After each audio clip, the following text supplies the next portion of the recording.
Hello, everybody, and welcome back to Dear Santa, the podcast hosted by Santa. So exciting for me to be here with all of you, and I have got the best guest today. I can't wait to introduce him. Let me try to even get through a little bit of his bio. Danny Roebuck was born and raised in Bethlehem, Pennsylvania, as you all know, one of my favorite cities in the world. He was a fan of movies and television from a very early age and was immediately drawn to actors and comedians. As his obsession with performing grew, his parents unwittingly fomented his future by gifting him a cardboard TV on his 7th birthday. At the age of 10, he started performing in talent shows, doing impressions of movie stars he loved. He joined the local circus 2 years later and made his debut as one of the youngest clowns in the country. His clown act eventually segued into magic, and he performed throughout Pennsylvania, New Jersey, and New York. And now, 40 years later, Danny has amassed substantial resume as both an actor, a writer, and director. He was in the movie The Fugitive, which is one of my and Mrs. Claus's favorite movies. Secret, don't tell Mrs. Claus I told you. She has a little crush on Harrison Ford, so she's a big fan of that movie. For you too, Danny. He was in Agent Cody Banks. He's been in Halloween 2. He's been in video games like Star Wars, Jedi Fallen Order, Survivor, and Matlock, and Lost. I mean, this man's resume is incredible, and not just acting. Let me talk about directing. He's made 5 films: Getting Grace, which is available wherever films are sold; Lucky Louie, which was co-written and co-directed with his daughter, Grace Roebuck; The Hail Mary, and Tuesday's Flu. And most recently, one of my most favorite movies and one of the most touching movies I've seen, he collaborated with faith-based filmmaker Spencer Fulmar to write and direct Saint Nick of Bethlehem. So, of course, I'm touched that he did a movie called Saint Nick. As an actor, he's always busy, but beyond that, he and his producing partner and wife, Tammy, have a number of projects in pre-production, including Men of Granite and a Halloween movie featuring his alter ego horror host, Dr. Shocker. That one might be a little scary for me, so we're going to take that one and think about seeing that when it comes out.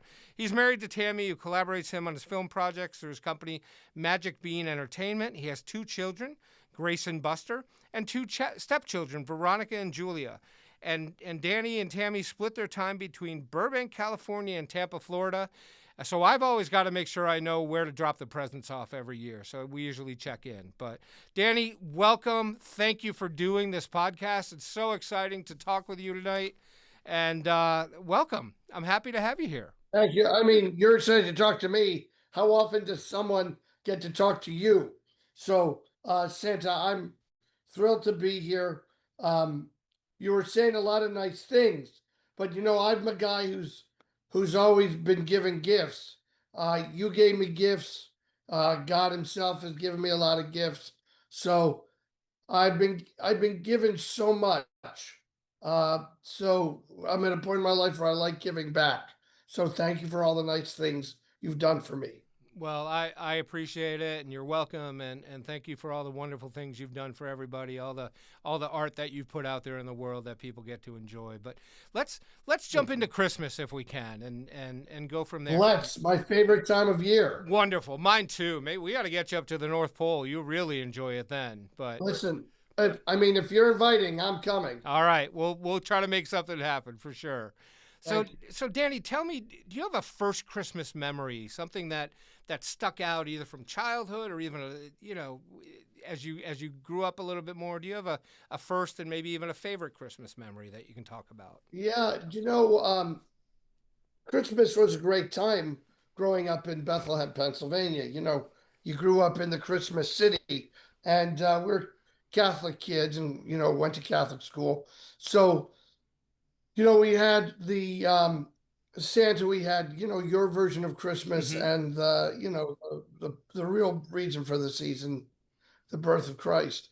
But when you lived in Bethlehem, you not only had Advent candles at church, you also had them on the bridges, so that when you traveled around Bethlehem, you know how close you were getting to Christmas, one week after another. And that was a great gift being brought up there. I have such specific memories. I don't know if that's part and parcel of being an actor, is being able to emotionally remember a lot of stuff, but I remember a lot of specific stuff. I was getting my tonsils out, and they asked me after they had started the injection of the, Hmm. anesthesia. They asked me what I wanted for Christmas because Christmas was 5 days away. And I remember exactly what I told them. And I remember thinking, if Santa's going to bring me anything, he's going to bring me exactly what I tell them now. So I was concentrating. I want Santa an action boy, Captain Action Boy, a Aqualad outfit, and a Robin outfit. And then you brought them. I So remember those I gifts. thought, I remember that yeah, list. Yep, absolutely. I, I love them. Tickles me still to this day. I remember that. That's fantastic. So well, wonderful. Other traditions you growing up? Did you guys do a Christmas Eve dinner? Did you do a breakfast? Did you, any? Tell me a little bit about some of your family traditions when you were a child. So it, I can tell you the true family traditions. Uh, we were I think we liked midnight mass. We tried to go to midnight mass. We always thought that was great. And then we had to everybody had to get to bed before you got there. My family, we were Polish yellers. My mother Pennsylvania Dutch, the yeller. Uh, and my father worked for the city of Bethlehem, so he was on call many Christmases, Hmm. and it wasn't unusual for us to start opening presents, and then he had to go to work if there was a water line break or something. Right. Years later, I thought, I wonder if all the guys called each other and said there was a water line break so they could all leave and have a private Christmas celebration without the bratty kids. I don't know. Um, but yeah, so it was church, it was a big meal. It's funny, isn't it, when you're a kid and um you're so stuck on those presents, Hmm. and what they are. A lot of great things came out of Christmas and such great Christmas movies. And who doesn't remember Santa? When we were kids, you had one shot at the Grinch and you had one shot at Charlie Brown's Christmas. Hmm. And every kid in America was easy and did anything their parents wanted on those weeks leading up to not just Christmas, but that Friday night when CBS played those two shows back to back. Absolutely, absolutely. So let's talk movies for a minute. So those are some of the classics: the Grinch, Rudolph, Frosty, and then there's so many new classics kind of over through the years. Do you have any favorite Christmas movies? Yeah, I love the old art. I love the Rankin Bass Christmas movies, and why I love them really they were Christmas specials. Mm-hmm. There was a guy named Romeo Mueller who does not get enough credit in modern society because Santa Romeo was the one who told your story so specifically. And there's so many things that he told us about you and your journey that are known by everybody all around the world. But it's because Romeo Mueller, in a series of Rankin Bass Christmas specials, single handedly wrote the, I've got to be careful because I know it's your life story. But Yes. before he wrote it, none of us knew it. Yep. And he nobody looks back and thinks, oh wait, that tradition, we learned of that tradition because it was in Santa Claus is Coming to Town. And we learned why it was that tradition.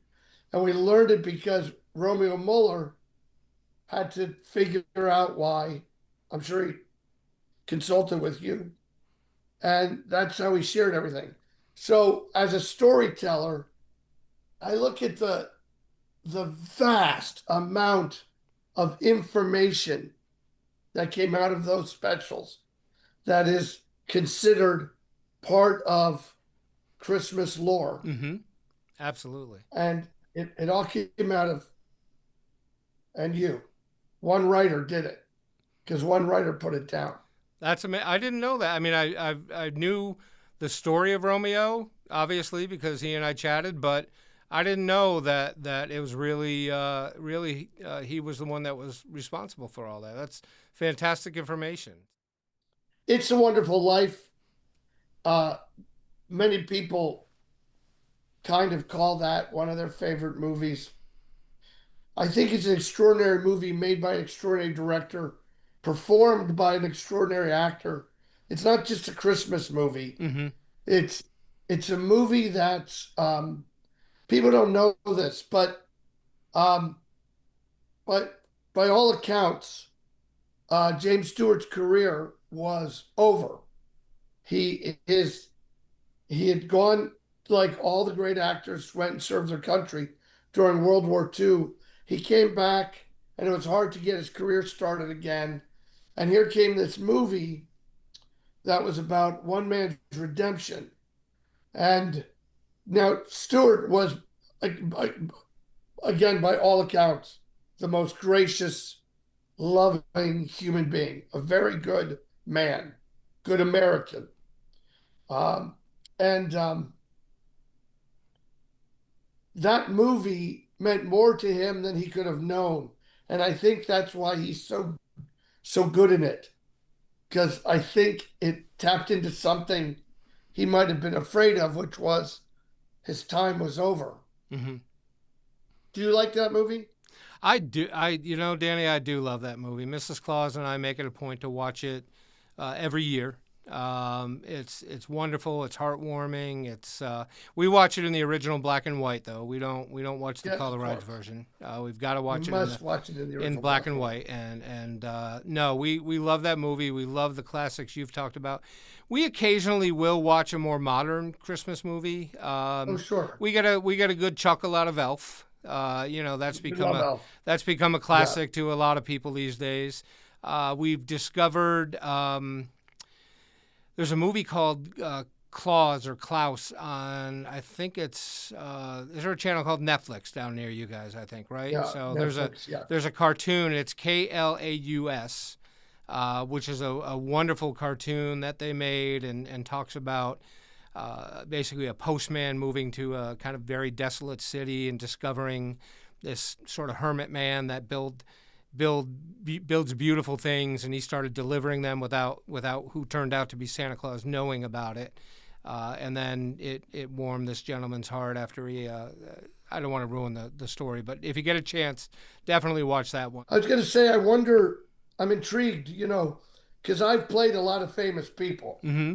Uh, I've played Jay Leno. I've played Gary Marshall. I've played people who felt they were Santa Claus Mm-hmm. in two movies. I'm curious to know, like, do you watch a guy like Ed Asner and Elf and go, well, it's not really me, but he did a good job. What's that like seeing someone portray you? That's an interesting question. No one's ever asked me that before, Danny. It's fun. I take it for what it is. It's a movie. It's a lot of times an interpretation kind of for their story of who Santa is. There's a couple that have gotten some things pretty close. There's not about me, but about the North Pole. There's a movie that came out a couple years ago with Kurt Russell called The Christmas Chronicles, and Yes. they got a few things pretty close. And there was a second version of it where they showed the North Pole, and I'm wondering if they maybe had an elf on staff that shared some information Oh, because yeah. they hit A the spy, nose. maybe. They hit the nose on a couple things that got me a little nervous. So, but no, I A enjoy little, I a little enjoy too it. close for A comfort. little too close for comfort, absolutely. But no, I enjoy it, and I enjoy seeing people because I think movies with generally with Santa Clauses are fun, warm movies. I know. I think you at some point in time play a little bit of a scary Santa. Is that true? Well, I played a Santa in a horror movie called Terrifier 3. Yes, that's Uh, right. but I atoned for the horror movie because Spencer Fulmar and I made a great movie about Alan Smith called um, uh, Saint Nick of Bethlehem, and uh, we set it right there in the Christmas city. So I got to say, "Here's a love letter to the Christmas city," and we shot at the Hotel Bethlehem, which Hmm. is a great. Oh my gosh, it's such a great hotel, and we uh, we had a great time. But I didn't play you. I played a man who had a tragic loss in his life, and he kind of let himself go, and he started looking like Santa Claus. And then people start kind of making jokes about it, and then he realizes the more he gives away as Santa Claus, the more he gives away his grief for the tragedy that occurred in his life. And it's a lovely movie. It is. Spencer I Fulmar and I. Mrs. Claus and I saw it and we loved it. It touched our hearts, and you did a wonderful job in that. You and the entire your entire team and the entire cast did an amazing job, and it really is a Thank wonderful movie. I hope are people going to be able to find that anywhere this fall as Yes, the I season? think it'll be out. I think it'll be everywhere this winter. Good.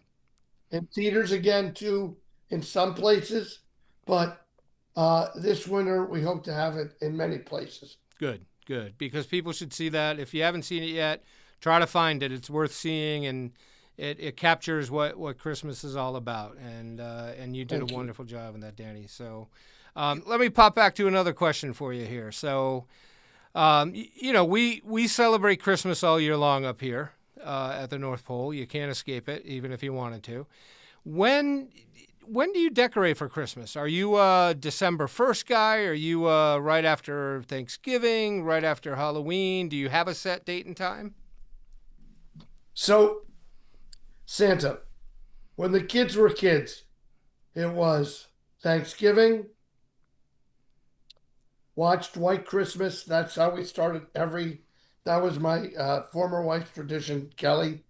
We watched White Christmas and then get ready to bed. Next morning, decorate everything.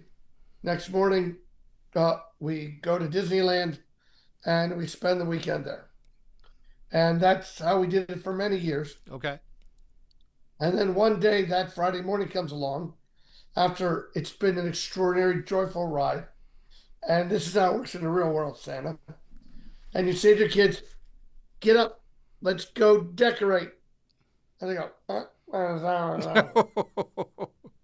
So now Tammy, she decorates generally right after Thanksgiving. She likes to have the Christmas up as long. That's good. Some people go early, some people go late, but I think the longer that you can have Christmas up in your house, the better. I say even start earlier, but I don't always win that argument. Yeah, How about something very close to my heart? Christmas cookies. Are you a cookie fan? Do you have a favorite cookie, we do. Danny? So we're we're half Pennsylvania Dutch in my family Hmm. and half Polish. And the Pennsylvania Dutch made those all-purpose cookies, AP cookies. Uh, you've eaten 1,000 cookies. Surely you've eaten 1,000 AP I'm cookies. sure. Uh, it was the all-purpose flour. I think that's what they're named after. And it's kind of a bland cookie comparative to, cookies that people eat. But that AP cookie, that's stamped out so it looks like Rudolph or it looks Hmm. like your face or it looks like, whatever it looks like in it. And then dipped in milk. Oh, and I say milk like that because I come from Pennsylvania where we say milk, right? That's my favorite. I'm happy to hear that Tammy has the recipe and still makes those. I'll expect some this year when I come by. So make sure you leave a Yes, couple. sir. They'll be Leave a couple get with. locked and loaded. You're Very set. good, very good. So I don't want to keep you much longer, but let me All ask you good. Danny, what are you working on now? What's keeping you and Tammy busy? Do you have any new projects coming out that I could look forward to seeing? Yes, Santa. Thank you for asking. So we're working on getting the right distributor for our for our movie called The Hail Mary, which is about a guy who's on his last chance for redemption, and this nun finds him, and to speed him toward his own redemption, she cons him into creating a football team for her all boys Catholic school. So that's coming out. Saint Nick of Bethlehem again will be out this year. Um, we did a movie, not a faith-based family movie, a secular movie called Tuesday's Flu, which we're finishing next month. And I'm writing. I just the Halloween movie, by the way, the Doctor Shocker movie. You're gonna love it Okay. because it's not scary for Oh, good. families. Okay. It's like I want to do for Halloween, Santa, what Romeo Muller did for Christmas. Okay. I want to make a thing that everybody wants to see, like Elf every year. By the way, I have a funny story. You know, Elf, it's a movie, right? Right. And one day I'm making a movie about the making of Mork and Mindy, and I'm playing Gary Marshall. Mm-hmm. And in this movie, I have this big office. It's 4 rooms of an office, and I'm sitting in the far back of the office, and I keep thinking, this place is so familiar to me, and I don't know why.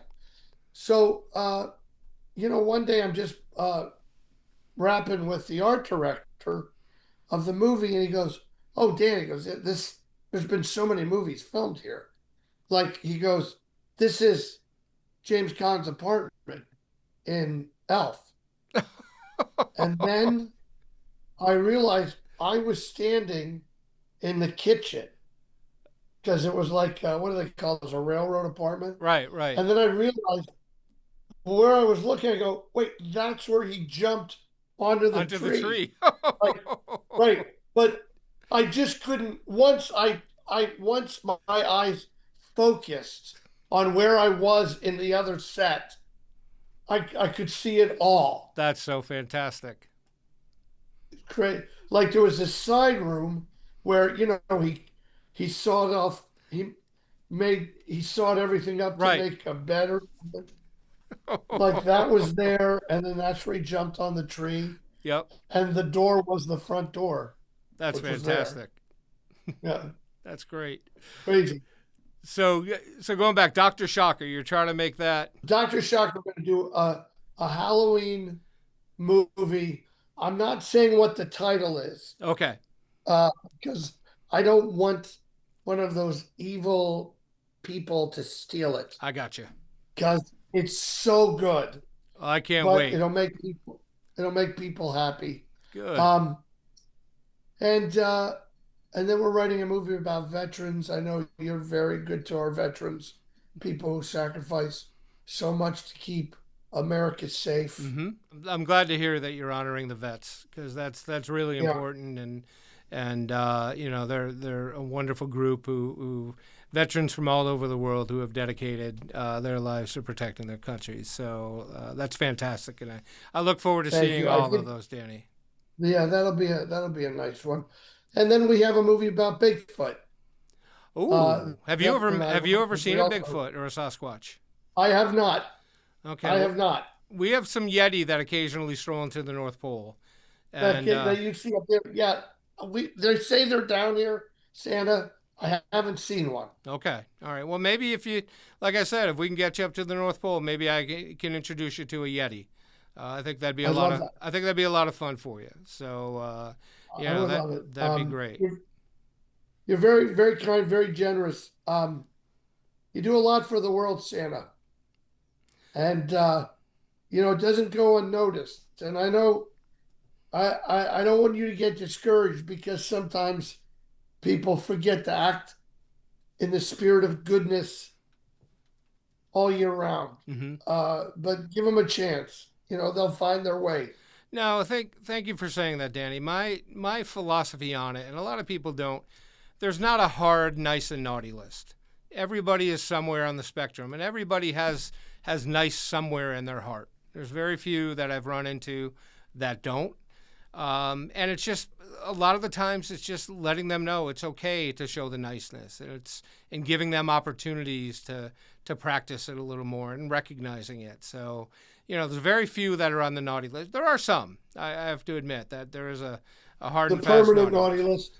Yeah, Yeah, there's a it's couple chiseled there. in there. Yeah, but Chiseled in. the majority of people have nice in them. They just need the opportunity to let it show and let it come out. And again, I appreciate your kind words. Let me ask you one last question here, and not to put you on the spot, but do you have a Christmas wish for this year? I would just love a world where we all celebrate all the greatness of all the people in this great country of ours. That's what I'd love. That's my wish for this Christmas. Okay. Well, very good. I will, as always, Danny. I will do my best to help your Christmas wishes come true. But Thank you. I want to And thank you. if that's really hard, some good vintage Munster toys Okay, would be very fine. good. Because you did play you played Grandpa in the Munsters, if I'm not. And I played Grandpa. I'm embarrassed to show you. We put these. We didn't know what to put in the background. I have a whole wall of toys, monster toys, and toys of monsters, and you know, everything I loved as a child, Santa. You remember I loved Rich Little, Yes. and I became an actor who did impressions and even did a movie with Rich Little. And I loved the Munsters, and I became Grandpa Munster. And I loved Universal horror movies, and I became Count Dracula in a Universal horror movie. And I loved Christmas, and I even became Santa to some extent. So my life is filled with so many gifts.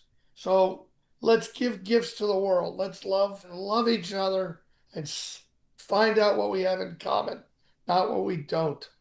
Very good. Well, thank you so much, Danny, for taking time out of your busy schedule, and thank you to Tammy, your lovely wife, for helping us get this set up. And I'll reach out one of the elves reach out and talk about scheduling to try to get you up here. But I'd love it. I so appreciate your time, and a very Merry Christmas to you and Tammy and your whole family. All right. God bless you and all the work you're doing, Santa. Thanks Thank so you. much, Danny. Merry Take care. Christmas. Oh, oh, oh, oh, Merry Bye. Christmas, Danny. Merry Christmas. And now, everybody, it is time to check the mail. We've got a great email/letter from little Liz in Pittsburgh. And the question is, Dear Santa, what is your favorite cookie? Oh, my goodness. Where do I even start? Everybody knows that I love all sorts of cookies from all over the world, and the milk that they put out. And, of course, the reindeer love carrots. They love green and red peppers. I bet you didn't know that. They do. They really love green and red peppers. They love apples. But my favorite cookie, I've got to say, it's probably the round ones. They are so delicious. I love all cookies. I can't pick one. They're all too good. But thank you for that letter, Liz. And any cookie you leave out to me will be delicious. So thank you so much again. If you have questions for Santa, please feel free to drop an email to historicdearsanta@gmail.com. Again, that's historicdearsanta@gmail.com. And we will do the best to try to get your letter on air and get some answers for you. Merry Christmas, everybody, and thanks again for tuning in. Take care. Ho, ho, ho, ho.